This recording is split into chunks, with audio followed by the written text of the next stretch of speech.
I invite us into a time of giving. We're at the end of our very short and sweet stewardship season.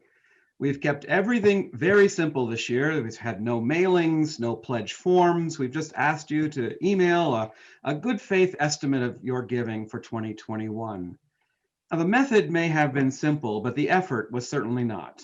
Members of our governance team have been making as many personal phone calls as they can, sharing stories of what it has been like this year to be separated. Now, last year, we began working with Reverend Jenny Whitcher on a relational campaign, which was focused on strengthening relationships as the foundation of our church. And because of our work with her, a stewardship season that focused on relationships instead of mailings and forms seemed in good form. And so Jenny is here to say hello and to offer some encouragement to us during this time. Hey, Jenny. Hello, Park Hill UCC. I'm glad to visit with you this Sunday, and I'm so glad that you're also working with my good colleague, Pastor Kari, and with David to continue this work.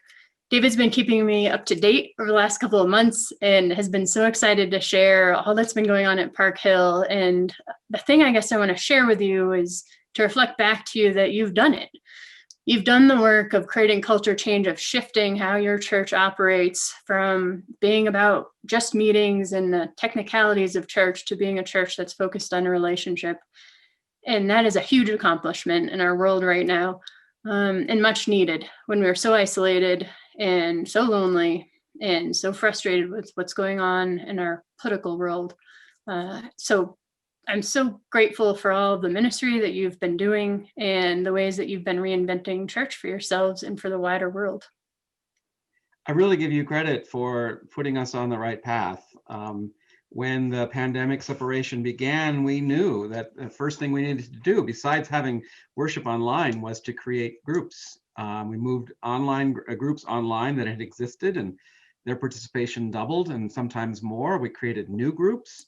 And we knew to do this, and we were comfortable doing this and being real with one another in these groups because you were really a great encouragement for us. I'm so glad to hear that. I have been talking to David about some churches. It took a long time for them to figure out or come to the idea of small groups because they were stuck in how do we do worship? And that was a big switch for a lot of folks who didn't do online. And I was so grateful to see Park Hill turn so quickly and towards one another, towards figuring out what it means to be a church in a pandemic. Well, we thank you for that, and we know that our relationship will continue on beyond this as well. So thanks for stopping by. Absolutely. Bye. If you have not already done so, please go to our website and make a pledge for 2021. And remember, a pledge is simply a good faith estimate of giving. We all know how quickly life can change overnight. But an estimate of giving helps us all plan for next year. But of course, plan also means being ready to adapt. Next Sunday, we'll report on the results. So it's a new month, and so we have a new mission partner. This is the month for Denver Inner City Parish. Thank you for your gifts to Neighbors in Need in October. By the time I recorded this, we had already received $1,000. Park Hill has had a very special relationship with Denver Inner City Parish for 60 years. Most notably in the last few years, not only as a recipient of our Compassion in Action offering, but backpacks and school supplies in August, and coming up soon, the Christmas Giving Tree. And our gospel band has played their Wednesday evening community worship services for several years. You know, it's only 2 years ago, or something like that, that the Denver Inner City Parish announced it would close by the end of that week.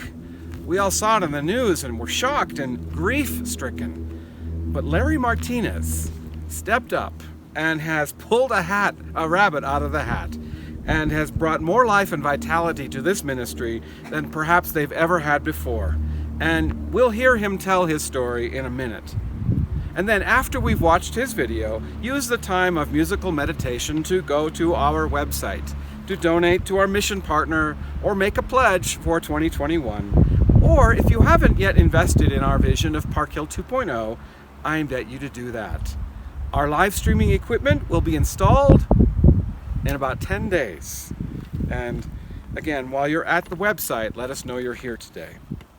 So we dedicate all of your gifts today to the glory of God and wait with eager anticipation to see what God will do with our gifts this week. Hello, everyone. My name is Larry Martinez, and I've been involved with the parish for over 26 years. I am now the executive director, and this year the parish is celebrating 60 years of service. And unfortunately, because of the current circumstances, we are not having an in-person event. We would like to invite you to join us virtually over the next 8 months to celebrate our 60th anniversary with us.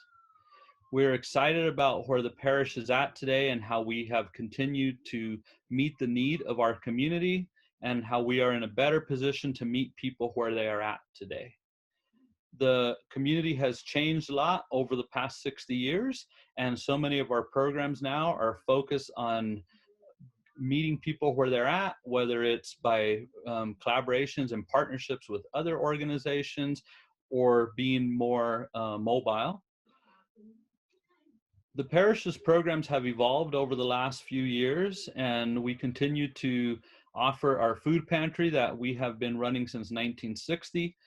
Today, it is a client choice model, and an evolution of that has been our Veggie RX program, which is a prescription food program where we get referrals from healthcare providers for people that have been diagnosed with the disease related to obesity.